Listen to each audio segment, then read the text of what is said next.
पश्चिम Bangal board West Bengal board के कक्षा 7 की हिंदी पाठ्यपुस्तक पद्यखंड के अध्याय 8 माँ कवित्री रंजना श्रीवास्तव की सप्रसंग विस्तृत व्याख्या नीचे दी गई है। यह व्याख्या आपके द्वारा प्रदान की गई छवि 1,1,55,324.png का लिंक में दी गई कविता की पंक्तियों पर आधारित है। कविता का परिचय और मूल भाव। इस कविता में कवियत्री रंजना श्रीवास्तव जी ने माँ के असीम त्याग, सहनशीलता, ममता और उसके विराट स्वरूप का वर्णन किया है।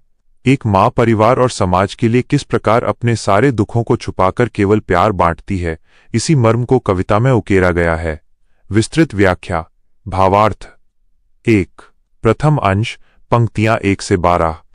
ओ माँ, तुम इतनी पीड़ाओं को अपने में समाहित कर कैसे जी लेती हो, और बिखरा देती हो, और बिखरा देती हो ममता के अनगिनत फूल। अपने कलेवर से फौन सहती हो, पिता की डांट फटकार उनके फुफकारते हुए क्रुद्ध अभिमान को, पतास को, श्वसुर को, बता भाई भतीजों को। भावार्थ। सहनशीलता और ममता। कवियत्री आश्चर्य और सम्मान के साथ कहती हैं कि हे माँ, तुम जीवन के सारे कष्टों, दुखों और मानसिक पीड़ाओं को अपने भीतर समेटकर, समाहित कर भी मुस्कुराते हुए कैसे जी लेती हो। तुम खुद दर्द में रहकर भी परिवार पर हमेशा प्यार और ममता के अनगिनत फूल बिखेरती रहती हो। पारिवारिक तालमेल और सहन शक्ति।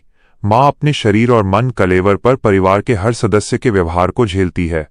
वो पिता, पति की डांट फटकार और उनके गुस्से व शांत न होने वाले अभिमान को सहती है। इसके साथ ही वो घर के अन्य सदस्यों जैसे सास, ससुर, भाई और भतीजों के द्वारा मिलने वाले हर तरह के कड़वे वचनों और व्यवहार को बिना किसी शिकायत के सहती जाती है। 2। द्वितीय अंश, पंक्तियां 13 से 32।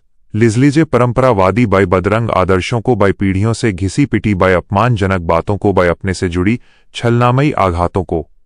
ओह माँ, साहस की जननी ममता की प्रतिमूर्ति क्या सूख गए हैं तुम्हारे आंसू, या फिर उन्हें जज्ब कर लेती हो। सहनशीलता के दामन में मौन हो जाती हैं। संवेदनाएं तुम्हारी विशालता से टकराकर। भावार्थ। कुप्रथाओं और अपमान का सामना। इस अंश में समाज के रूढ़िवादी चेहरे को दिखाया गया है। माँ सदियों से चली आ रही रूढ़िवादी, खोखली, लिजलिजे परंपराओं और बदरंग बेकार हो चुके आदर्शों के बोझ को ढोती आ रही है। वो पीढ़ियों से औरतों पर थोपी गई अपमानजनक बातों और अपनों से मिलने वाले धोखे, छलनामयी आघातों को चुपचाप सहती है। साहस और धैर्य की मूरत। कवियत्री माँ को साहस की जननी और ममता की प्रतिमूर्ति कहती हैं। वे प्रश्न करती हैं कि क्या बार बार रोने से तुम्हारे आंसू सूख गए हैं, या फिर तुमने अपने आंसुओं को अपनी सहनशीलता के दामन में सोख जज्ब लिया है। विराट व्यक्तित्व। माँ का दिल इतना बड़ा और विशाल है कि उसके सामने दुनिया की हर बड़ी से बड़ी संवेदना या दर्द भी आकर शांत मौन हो जाता है। 3। तृतीय अंश, पंक्तियां 33 से 48।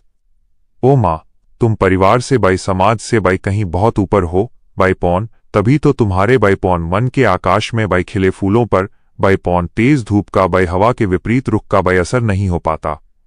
वंदनीय हो तुम अतुलनीय भी पौन सबसे बिल्कुल अलग पौन फिर भी सब में समाहित।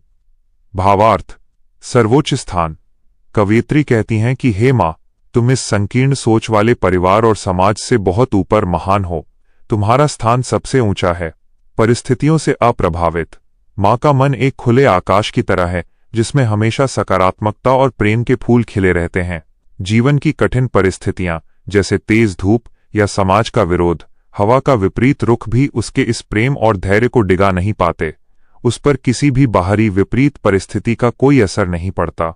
निष्कर्ष। अतुलनीय अस्तित्व। अंत में कवियत्री कहती हैं कि माँ, तुम वंदना करने योग्य, वंदनीय हो और तुम्हारी तुलना किसी से नहीं की जा सकती। अतुलनीय हो, तुम दुनिया में सबसे अलग और अनोखी हो, फिर भी तुम परिवार के हर एक सदस्य के सुख दुख में पूरी तरह रची बसी समाहित रहती हो। मुख्य विशेषताएं।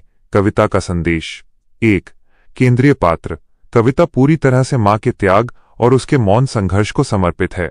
2। भाषा शैली। कविता की भाषा सरल, मर्मस्पर्शी और खड़ी बोली हिंदी है जो सीधे हृदय को छूती है। 3। संदेश। यह कविता हमें यह सिखाती है कि एक माँ समाज के अनगिनत बंधनों और कष्टों को सहकर भी केवल प्रेम बांटती है, इसलिए वो वंदनीय और पूजनीय है। हमें सदैव उसका सम्मान करना चाहिए।